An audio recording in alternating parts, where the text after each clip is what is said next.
लोकसभा चुनाव के बाद अब यूपी में उपचुनाव को लेकर हलचल है और इसके लिए बीजेपी और सपा दोनों की ही जोरदार तैयारियां चल रही हैं। जहां एक तरफ सीएम योगी की अपने कैबिनेट के साथ बैठक जारी रही, तो दूसरी तरफ अखिलेश यादव ने बीजेपी को घेरने में कोई कसर नहीं छोड़ी।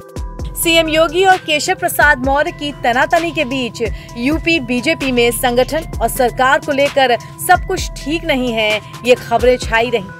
इसे लेकर समाजवादी पार्टी के राष्ट्रीय अध्यक्ष अखिलेश यादव ने भी बीजेपी को घेरा है। सोशल मीडिया पर अखिलेश बीजेपी के आपसी झगड़ों पर मौज लेते दिखाई दे रहे हैं और इसी बहाने ये समझा भी रहे हैं कि बीजेपी में तो हर कोई अपनी अपनी खींचतान में लगा हुआ है, फिर जनता के लिए काम कौन कर रहा है।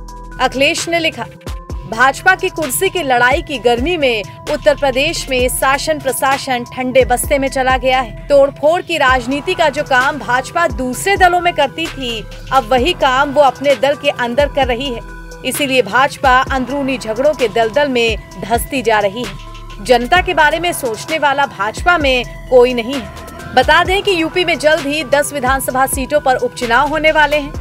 ये चुनाव ज्यादातर उन सीटों पर हैं जहां के विधायक अब सांसद बन चुके हैं। इसी को लेकर मुख्यमंत्री आवास पर बैठक हुई, जिसमें सरकार व संगठन के लोग शामिल हुए। बैठक में एक सीट की जिम्मेदारी 3 मंत्रियों को सौंपी गई है। लेकिन हाल ही में केशव प्रसाद मौर्य को दिल्ली भी तलब किया गया था और वो भूपेंद्र सिंह के साथ बीजेपी के राष्ट्रीय अध्यक्ष जेपी नड्डा से मुलाकात करने पहुंचे थे। दरअसल लोकसभा चुनाव में हुई हार की समीक्षा के लिए सीएम योगी की ओर से बैठक बुलाई गई थी। इसमें डिप्टी सीएम केशव प्रसाद मौर्य नहीं पहुंचे। इसके बाद से ही दोनों के बीच सब कुछ ठीक नहीं है, ये चर्चाएं तेज हुई। फिर केशव प्रसाद मौर्य ने ये बयान देकर हलचल भी मचा दी। उन्होंने बैठक में कहा कि संगठन हमेशा सरकार से बड़ा रहता है। संगठन सरकार से बड़ा है।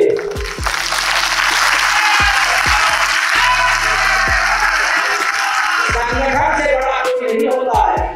इसी बयान के बाद उन्हें दिल्ली तरफ कर लिया गया। अब बीजेपी में मचे इस घमासान को लेकर अखिलेश यादव ने खूब मौज ली है और कह दिया है कि तोड़फोड़ की राजनीति जो बीजेपी दूसरे दलों में करती थी, अब वो उसके अंदर ही चल रही है। बता दें कि लोकसभा चुनाव में यूपी में भाजपा को मिली पराजय के बाद पार्टी इस उपचुनाव में बड़ी जीत हासिल कर संदेश देना चाहती है कि बीजेपी की पकड़ अभी भी यूपी के मतदाताओं पर कमजोर नहीं हुई है। इन चुनाव को विधानसभा 2027 की तैयारियों से जोड़ करके भी देखा जा रहा है। लेकिन इस बात से भी इनकार नहीं किया जा सकता है कि लोकसभा चुनावों में मिली जीत से समाजवादी पार्टी गदगद है और यूपी की 10 सीटों पर होने वाले उपचुनाव को लेकर फुल कॉन्फिडेंस में दिख रही है। इसीलिए अखिलेश किसी भी ताजा मुद्दे पर बीजेपी को घेरने से बाज नहीं आ रहे। चाहे सरकार द्वारा शिक्षकों की डिजिटल हाजिरी का आदेश वापस लेना हो या कुकरेल किनारे के घरों पर बुलडोजर चलने के निर्णय को निरस्त करना हो, अखिलेश चुन चुन कर बीजेपी पर करारा वार कर रहे हैं। एनबीटी ऑनलाइन की रिपोर्ट।